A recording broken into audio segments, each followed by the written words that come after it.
নমস্কার প্রিয় দর্শক বন্ধুরা, জ্ঞান ভান্ডার পক্ষ থেকে আমি শ্রী সন্তু চক্রবর্তী আপনাদের সকল দর্শকবৃন্দুকে এই চ্যানেল স্বাগত জানাচ্ছি।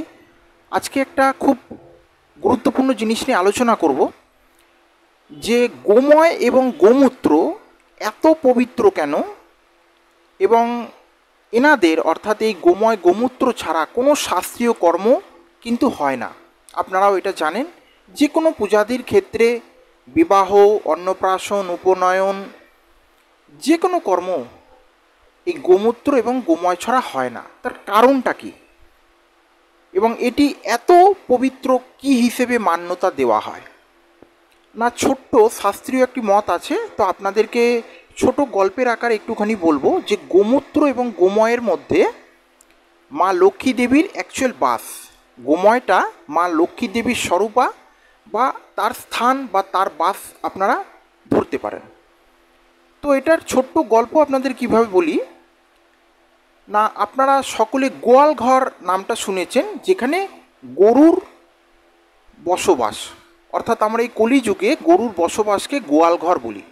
সত্যযুগে যখন এই গোমাতা বা গাভী দেবী স্বর্গে বসবাস করতেন, তখন তার নাম ছিল গোলক বা গোল ঘর। এই গোলক বা গোল ঘর থেকেই অ্যাকচুয়াল গোয়াল ঘরের শব্দটা উৎপত্তি হয়েছে। তা সেই সময় সত্যযুগে এই গাভী মাতা কিন্তু একটা প্রধান দেবী ছিলেন। হিন্দু সনাতন শাস্ত্রে তিনি একজন প্রধান দেবী ছিলেন। তার সর্ব অঙ্গে যে যে দেবদেবীর স্থান ছিল, তারাই কিন্তু একটা উচ্চ মার্গের দেবদেবী হতে পেরেছিলেন। মানে তিনি যাকে মনে করেছিলেন যে আমি এই জায়গায় এনাকে স্থান দেব, তিনি খুব বড় মাপের দেবদেবী হতে পেরেছিলেন পরবর্তী ক্ষেত্রে। আমি এটা গল্পের আকারে আপনাদেরকে বোঝানোর আপ্রাণ চেষ্টা করছি। তো সেই সময় মা লক্ষ্মী দেবীর কিন্তু অত প্রচার ছিলেন না।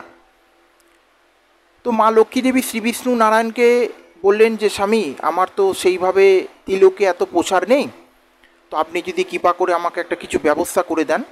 তো সেই সময় তিনি বললেন যে আপনি গোলকে যান, সেখানে গাভী মাতা আছেন, আপনি গাভী মাতাকে অনুরোধ করুন যে তার শরীরের কোনো একটি অঙ্গে যেন আপনার একটি স্থান দেন। তো শ্রী বিষ্ণু নারায়ণ দেবের কথায় তার স্ত্রী মা লক্ষ্মী দেবী গোলকে গেলেন স্বর্গের। সেখানে গিয়ে গাভী মাতার সাথে এই বিষয়ে কথা বললেন। তো গাভী মাতা অ্যাকচুয়ালি একটি অহংকার বশতই তাকে তার শরীরের কোনো জায়গায় স্থান দিতে রাজি হননি।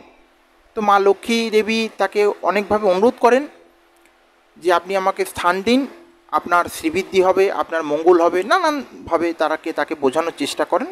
তো তিনি তখন উত্তর দেন যে আমার শ্রীবৃদ্ধি আছে, তুমি নিজের দিকটা চিন্তা করো।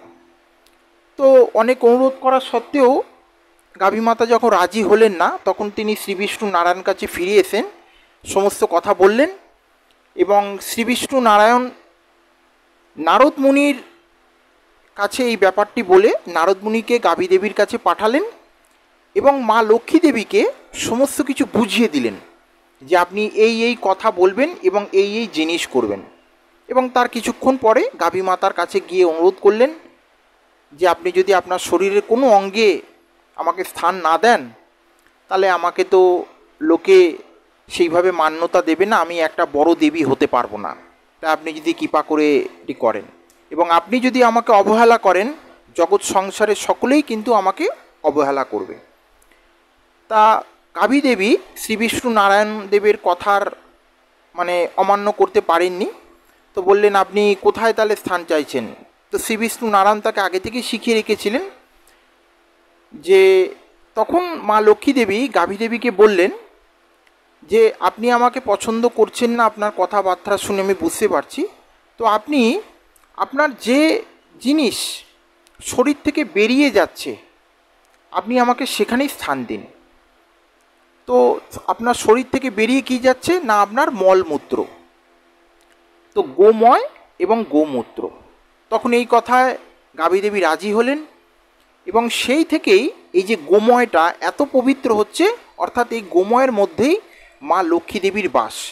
এবং এই গোময় এবং গোমূত্র ছাড়া আপনারা সকলেই জানেন যে আমাদের হিন্দু সনাতন ধর্মের কোনো শাস্ত্রীয় কর্ম কিন্তু এটা হয় না। এবং সাদেতেও যখন বিবাহিত নারী যখন মায়ের পূর্ণতা অর্জন করছেন, যাদের যেরকম বাড়ির বংশের যে নিয়ম থাকে যে সাদের 5 মাস 7 মাস 3 মাস এর থেকেই করে, যাদের যেরকম নিয়ম, ঠিক আছে। এটা কুলোর মানে আপনাদের কুল হিসেবভাবে এটা থাকে, বেশিরভাগ ক্ষেত্রেই 7 মাসে করে। তো আবার অনেক বাড়িতে অনেক ধরনের নিয়ম থাকে। তো সেই স্বাদের ক্ষেত্রেও কিন্তু এই গোচনা দিতে হয়। তো নমস্কার প্রিয় দর্শক বন্ধুরা, আমার এই ছোট্ট ভিডিওটি আপনাদের সকলে যদি ভালো লাগে আমার চ্যানেলটিকে আপনারা সাবস্ক্রাইব করবেন এবং লাইক করবেন। নমস্কার।